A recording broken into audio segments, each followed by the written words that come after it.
How much longer will you wait to demand the best from yourself? We all know we have potential. We all know there are things we need to stop doing and things we need to start doing. But we tell ourselves we'll do it later. At the end of the year, everyone reflects on how the year went and how they want the new year to be better. In reality, what they're talking about are habits. Epictetus once summed up all Stoic philosophy in just 2 words: persist and resist.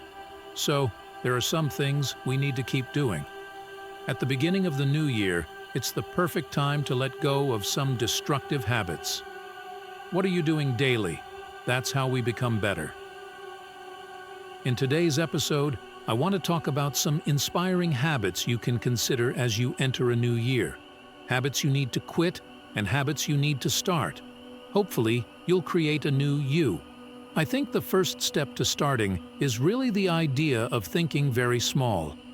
George Washington's favorite saying was, "Many small things make a great thing." This is an old Scottish proverb that means everything comes together. Stoicism's founder Zeno says health happens in small steps, but it's not just a small thing. You're not promising yourself to read more, you're deciding to read 1 page a day. You don't decide to change your diet or exercise, you start walking. Make a small decision and then build on it. I love James Clear's book, Atomic Habits. The idea of atomic habits is that small changes lead to remarkable results. Think about what atomic means. It's the smallest building block you can think of. So when it comes to habits, let's start really small. Don't lie to yourself. Don't get in your own way. Think about the smallest thing you can start with. Stop allowing your anxieties to manage you. Don't let your worries overwhelm you this year. Marcus Aurelius says in a passage in his book, Meditations, "Today I escaped anxiety." No, that's not true. I discarded it. It was within me, he says. You are the culprit of your anxiety, not the plane, not the airport. You are responsible for your feelings. You are responsible for your worries. It's not helping you. It's not making you better. It's not solving anything. You're tormenting yourself by trying to guess what could happen and what couldn't. I've never been a prisoner of anxiety. I've never traveled somewhere or embarked on a big project and thought afterward, "I'm so glad I was so anxious about this."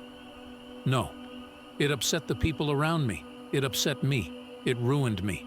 It did nothing for me, and it won't do anything for you this year. Establish a routine. I think it's impossible to have good habits without a routine. You need to develop and establish a routine. Habits and routines work together. One of my rules: I don't touch my phone first thing in the morning. I keep a journal, and one of my biggest habits is tackling my major creative project first. I don't get caught up in social media first. I don't have a meeting first. I don't watch TV first. I deal with my big creative project first. I identify with being someone who's a morning person. I tackle the morning. I conquer the morning. I succeed in the morning. It wasn't just naturally who I was. It was something I needed to cultivate and build. So, you need a routine. The one with wings says life is disorderly. Principles are necessary. There's nothing more shameful than uncertainty and chaos, he says. So, establish a routine and stick to it. Being faithful to a routine involves small things. What time do you wake up? What time do you go to bed? What time do you have lunch? What do you do? What don't you do? Establish a routine and stick to it. Give yourself the order to quit your bad habits. One of the stories that impressed me the most is the story of the White Death, Eisenhower. He had a habit of smoking 4 packs of cigarettes a day for 40 years and said, "If you don't stop, you'll die. Your heart aches, your lungs ache. If you want to continue serving the country, you must stop."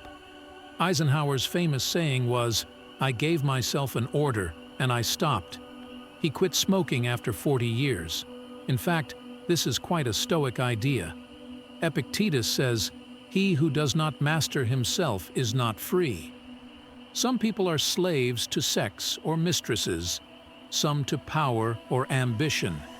Maybe some of us are slaves to a cup of coffee in the morning. There are things we know we need to stop doing to become the person we want to be. One of the basic habits for the coming year is to release valuable resources. "Oh, I don't have time," you say.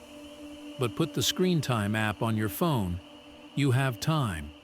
You're just choosing to spend it on trivial things. You watch too much news. You spend too much time scrolling through doomsday scenarios. You say you don't have time, but here you are watching this video. We spend too much time on trivial things. One of the best habit changes I've made is gaining perspective. Of course, you need to know what's happening in the world, but you don't need to be obsessed with it in real time. You don't need to consume things that make you feel terrible or catastrophize. Epictetus says if you want to grow, you must be willing to not know some things. Focus on what's important, lock in time to eliminate things that take up too much time, and focus on acquiring better habits. Surround yourself with people who make you better. Who are you associating with? If you have unhealthy friends, it's said you'll be unhealthy. If you have ambitious friends, you'll be ambitious. You become like your friends. As the old saying goes, if you live with a lame man, you'll limp. Who is your peer group? Who do you spend the most time with? And how do you average with them? By the way, we have a Stoic Life community. I'd love for you to join. It's a private Discord group. You can do Q&A with me, share your critiques of the videos there, and discuss with other Stoic individuals. There's a link in the video description. Check it out. I think it's one of the best things we do, but the idea is, as we see in Seneca's Letters from a Stoic, even the relationship between Seneca and Lucilius, they talk to each other, they teach, they learn. By having this peer group, both become better. So, who are you spending time with this year? It's a fundamental habit that will make you better this year. Stop fearing change. By working through beautiful passages about fearing change, not only will you not focus on something you haven't paid attention to, but you'll also deprive yourself of all the wonderful opportunities that may come your way. Look, we're living in a complex age. We're living in a time when institutions are crumbling. We're living in an era of innovation. New institutions are being created. So, don't be afraid of what the outcome will be. Stoics advocate adapting to change this year, rather than fighting it, being resigned to it, being afraid of it, or getting angry with it, because whatever you feel will happen. According to the Stoics, what you need to focus on is saying no to what you should do about it. You should say no to the unnecessary. Marcus says most of what we do isn't actually necessary. But when we say no and eliminate them, it benefits us twice. So, you need to understand that saying yes to one thing means saying no to another. But conversely, and more importantly, when you say no to unimportant things, it gives you the opportunity to say yes to the things that really matter. A little yes, not a soft yes, but an emphatic one. A yes with both feet. That's what you need to be successful, happy, and good. A return to the rhythm is inevitable. Marcus did it. Everyone does it. Antoninus Pius probably did it too. That's why when you fall into meditation, it tells you to pick yourself up. But it also tells you to celebrate because you're human. He says the important thing is to return to its rhythm. Conditions will shake us, stir things up. My diet will depend on the progress we've recorded for our New Year's resolution. No problem. What matters is getting back up again. What matters most is sticking to it, always coming back to it. Here we are, looking down the barrel of the new year. A year ago, 10 minutes ago, it would have been better to make changes, improvements within yourself. But as they say, the best time to do this is now.